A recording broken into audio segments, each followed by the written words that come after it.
Okay, so my name's Mark Taylor. I'm head of impact for the NIHR Central Commissioning Facility. You've already heard of something today from NIHR due to Medina's excellent talk earlier.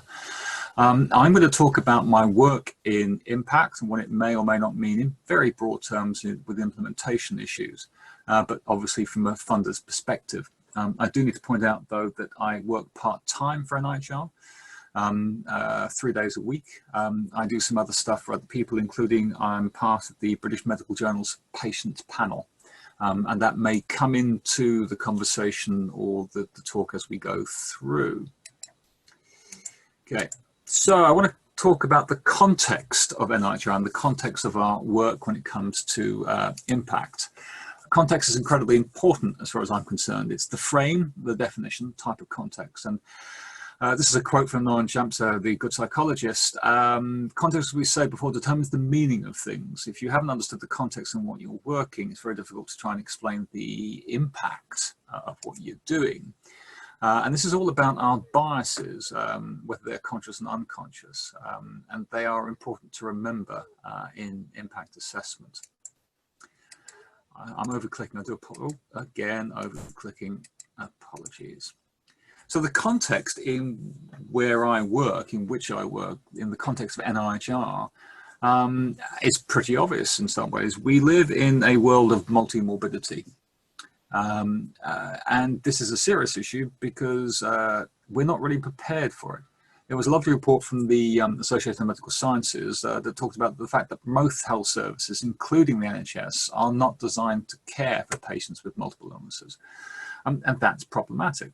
And when you think about it, research itself, a lot of it tends to be siloed. You tend to look at a particular condition or a particular patient pathway. And there are issues around that. I know this from a personal point of view.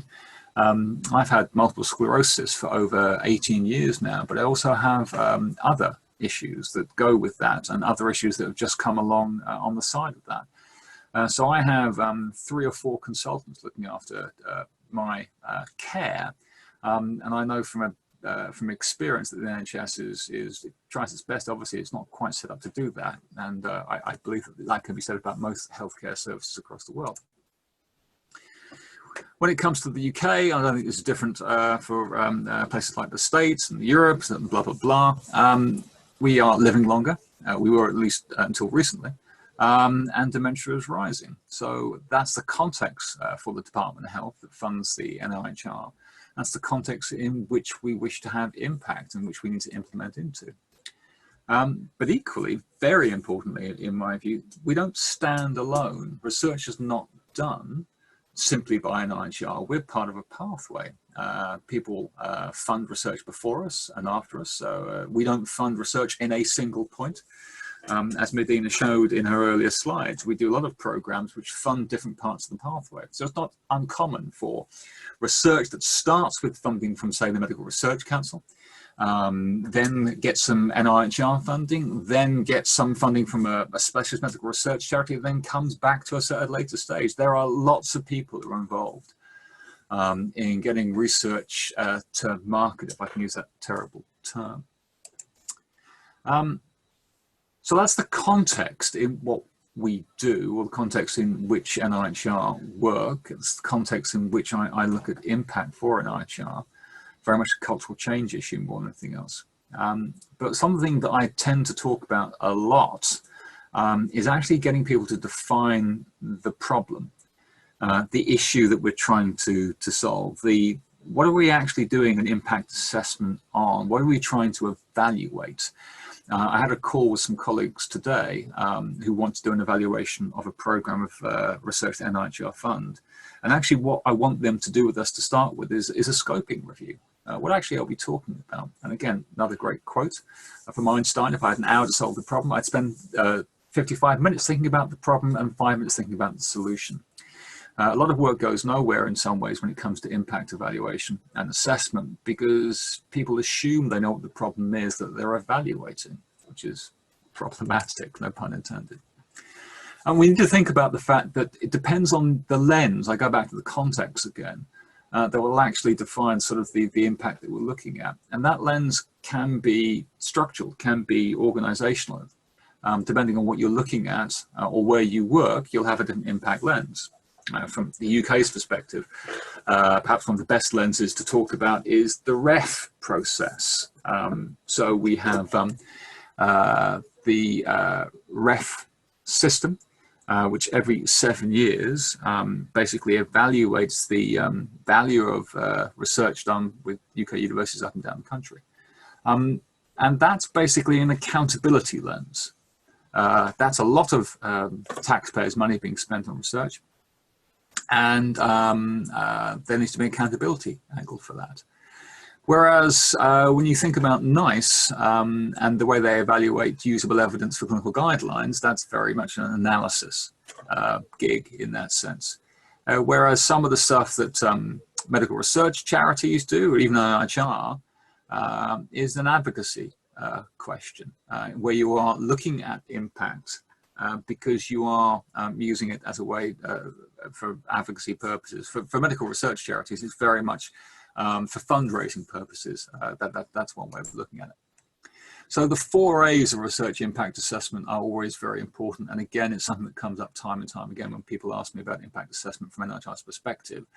And it's the first question we should all ask ourselves after the context question is, why are we doing this? A lot of people try and do impact evaluation for all those A's: allocation, analysis, advocacy, and accountability. I don't think that's possible. I try and choose a couple. Most of the advice I give is around accountability and analysis. Taxpayers' money funds NIHR, and the analysis about what works and what doesn't is hugely important. We are getting to a stage now where we are interested in looking at impact assessment in terms of allocation of funds, but I think that we're still a way away from that point. But equally, when it comes to problem, we need to think about policy influences. And there's this fantastic article that came from Christina Boswell and Catherine Smith from Edinburgh that came up with 4 models of research policy relations, which I think is kind of useful to think about in terms of impact assessment and actually an implementation too, why we do it and what effect it has. They've come up with 4 theoretical models. That knowledge-shaped policy, which is the one I think we'd all love, that universities affect government and how they think. That politics shapes knowledge. Well, that's an obvious one. It does happen. Co-production, that there's some form of magical link between the two where each evolve naturally with each other. And the most depressing one, autonomous spheres, that we talk amongst ourselves, politicians and civil servants talk amongst themselves, and never the twain shall meet. But it is something that is, I think, quite interesting to think about in terms of impact assessment and what it might mean. What is the impact of impact assessment itself? Because in many ways we need to understand or accept that we work across cultures. As I think I mentioned a few minutes ago, a lot of the stuff that we do is cultural change, poking things with a stick and seeing how they work. And depending on which culture you work in and the culture you are trying to change and the people you're talking to and the culture they sit in, there is an argument about the language we use and what you might actually achieve. One interesting things about this particular paper by Goffey and Jones, which is quite an old one, which is based on what holds companies together, is that the high sociability and high solidarity, communal, is, if I remember rightly, politicians. I'm not quite sure that's true over the past few years, but it's one to read if you get a chance to read the paper.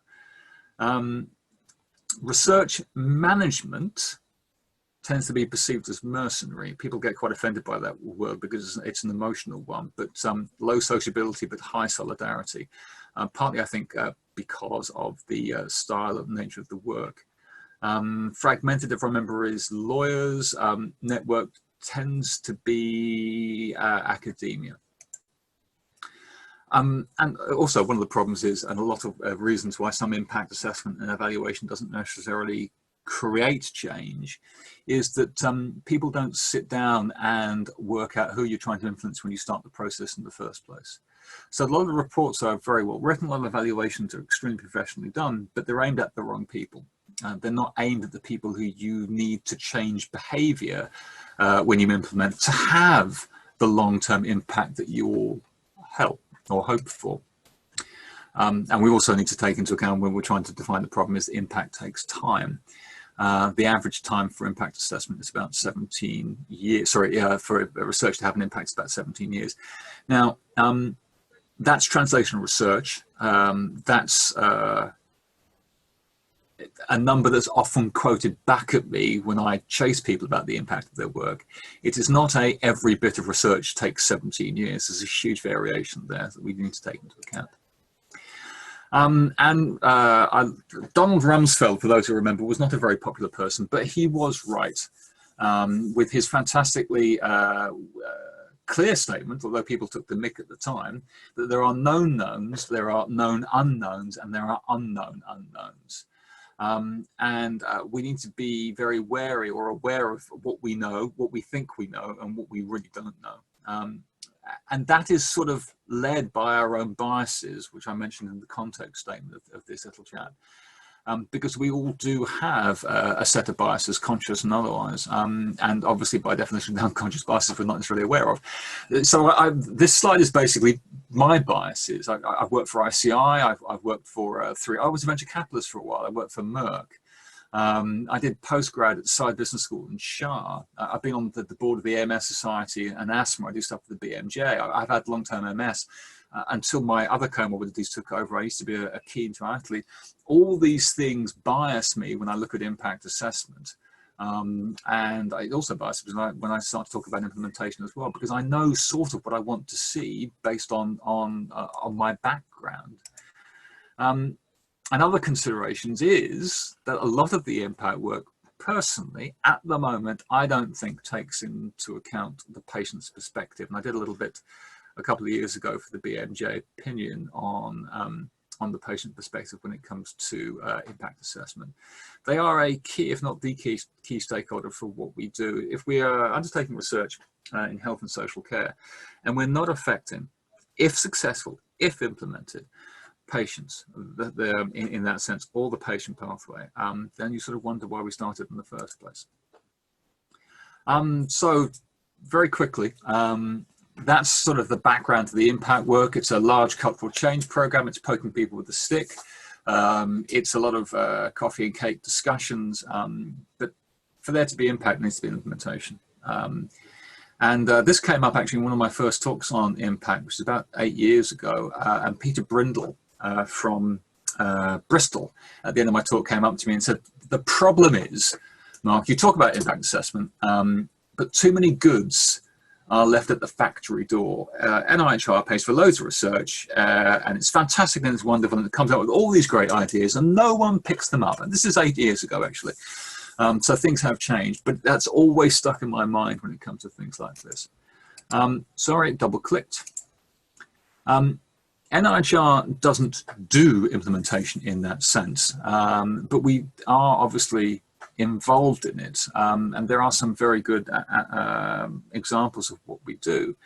The Eye for Eye program Challenge Award looks at real-world implementation to actually support the design and delivery of evaluations in real healthcare settings, and it's a practical assessment, you know, within the setting of intended use. And the point is, it's really meant to help implementation of ideas which the Eye for Eye funding stream, which is to get things closer to market, actually affects. And I'm quite impressed with that, and it's a decent blog to click through if you have a moment. Medina has already spoken eloquently about ARCs. Now, when I had that conversation with Peter Brindle, the Clarks had only just been set up, I think. I think the ARCs are obviously the next step. And I think they are very, very important, especially when we talk about the multimorbidity issues and the increasing demands on our health and care system because of reducing mortality and increasing dementia risks. They are very much looking at implementation because, by definition, it's not just NIHR, it's a local partnership amongst a lot of people who will be much closer to the battlefield, if I can use that terrible term. But it's regional expertise and regional solutions, and that I find kind of interesting when it comes to implementation, because there are different ways of looking at it. This is my local ARC, based at Oxford. I'm Oxford based. And this is the work streams they're doing on their implementation themes, so to speak. And they're fantastically interesting. You know, frameworks, diagnostic research, modeling change to predict potential impact, and new tools to explore the impact of morbidity. All good stuff. I'm glad they're doing it. That's regionally what they're doing. You look at Yorkshire and Humberside, perhaps much more practical in that sense. You know, looking at trying to create that evidence base, but much more practically, if I can use that particular term, to actually make it happen. I love the idea of an improvement academy. I think that could be quite powerful, or is quite powerful. And the reason I think I draw people's attention to Yorkshire and Humberside is that we did do a little exercise, which we called Implementation of Innovation. We held a workshop with the Health Foundation and the NHS Transformation Unit a while back to look at sharing learning about the enablers and barriers to implementation of the NHS. That goes back to Peter Brindle's point, too many goods at the factory gate. And that was a morning session with people from the NHS and the Health Foundation. And it was incredibly interesting because the key message that came from the people who attended was it wasn't just staff that needed to be engaged, but patients. The patients needed to be involved in the implementation design process. For the audience today, that might be obvious. I'm not an implementation scientist, but it's a useful thing to push. And as I said earlier, patients aren't involved enough in impact evaluation anyway. Trusts that implement new ideas, new pathways, need to have a well understood and resource transformation policy, if not actually have someone in charge. There needs to be an implementation plan to take into account how the effects of those healthcare pathways occur, but also other parts of the chain. The ambulance logistics point. So that was an argument about if you don't have the ambulance in the right place, you can't pick up patients to get them to the right place within the regional healthcare system. Implementation, and this is actually from the Health Foundation's work, is better if it's bottom-up activity, if it's a guerrilla campaign of health professionals and patient groups together, but it still needs to align with high-level objectives. And cultural change needs mentorship and signposting. People won't do this unless there's a resource they can call upon. And we do definitively know that what's needed is not more dissemination. I think one of the earlier conversations I had 2 or 3 years ago about implementation for impact, people sort of said we just need to disseminate more and better, but that doesn't seem to be the way forward. That was it. Because I've been screen sharing, I've not been able to look at comments that have come up. So if I now turn the screen sharing off and there are 15 questions I've not answered, can I apologize in advance? I'm going to stop sharing now. Okay, so no questions. That's always good. But I think that's it for the talk. Are there any thoughts? It was a bit of a whistle-stop tour. So let me know if there are any particular questions.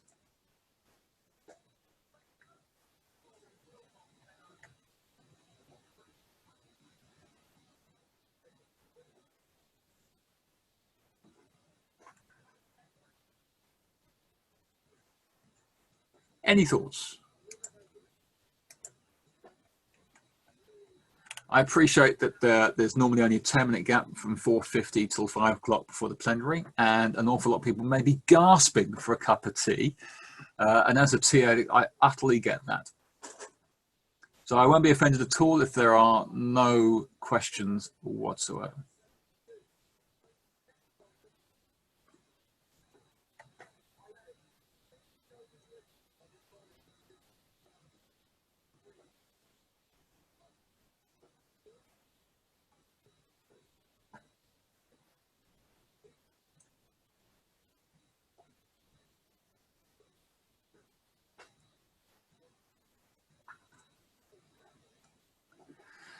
Yeah, that's a good thing about thinking about stakeholder engagement is not tokenistic.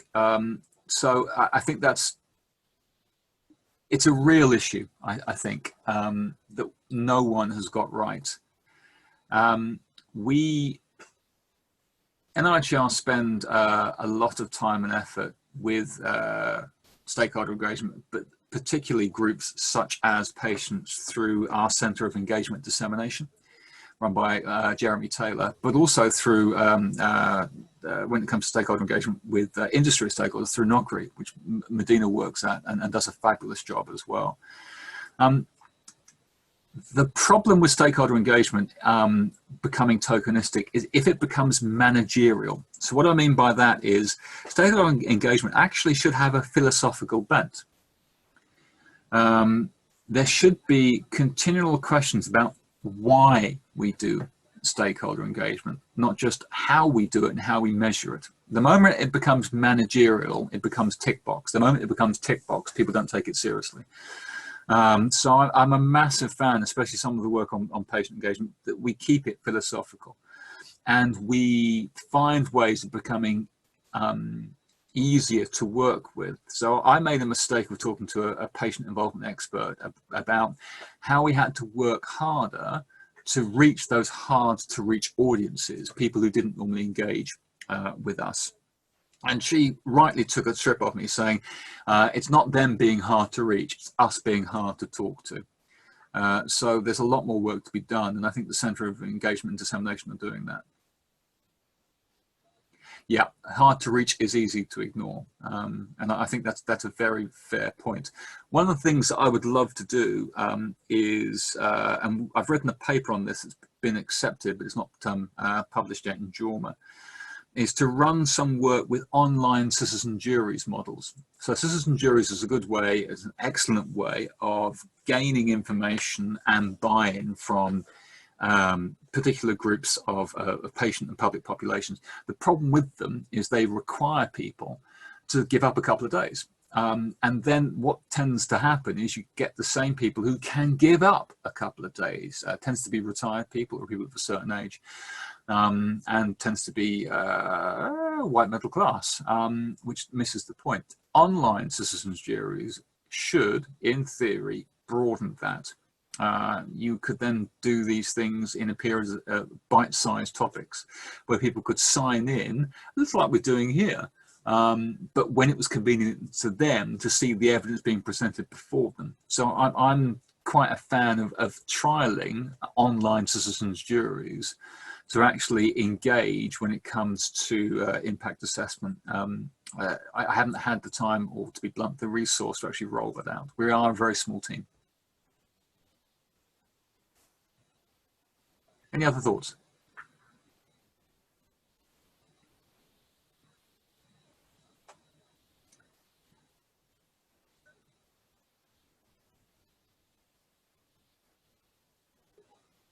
Yeah, Rusted Man. Sorry, Homer asked me whether my Twitter handle was at Rusted Man. Yes, that's it. I've only just got back onto Twitter. I took a long break, and my original name has now gone, but such is life.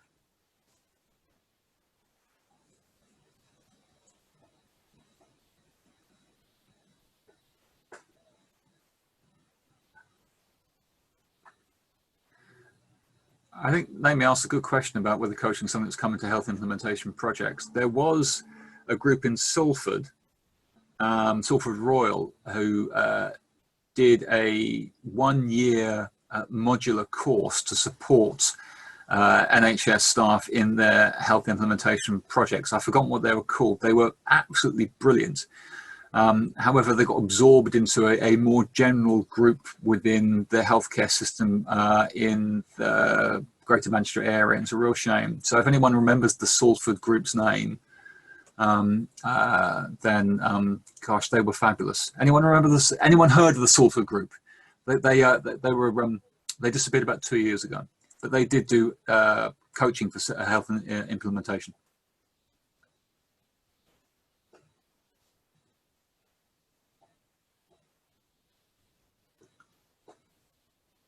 Yes, it was. The reason I got interested with them is I went to, when I started doing the impact work, I went to the Manchester Academic Health Science Centre because I know Linda McGee from way back when, who was the CEO of Manchester. And she said I should speak to this particular clinician because he had success in creating impact with his research and he had implemented it on a regional scale. I went to see him and he told me about this Salford group. sorry, it's an aged brain problem. I can't remember their name. I went to talk to them. They were very kind to invite me to one of their module training sessions. And it was fabulous. It was really, really powerful, getting people to think about the guerrilla movement you would need to get something implemented within your patient pathway on a local or regional basis. So yes, it was effective. Is it something that you think might gain funding in future? The problem is the band is broken up, if I can use that particular terminology, and getting the band back together, I think, could be very difficult. It's not a case of funding alone. It is getting that particular group back together or replicating that particular group. Mm-hmm. I think it's a real shame. What they do now is much more continuous improvement. Mm-hmm. If I can find the name of the group and a couple of the key individuals, I will circulate it. They were exceptional. I was a big fan. It was a real shame that they were dissolved. Thank you ever so much. No problem. Does anybody else have any questions?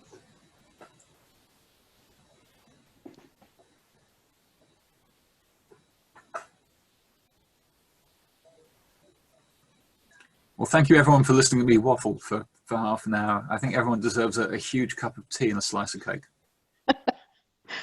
Thank you so much for joining us, everybody.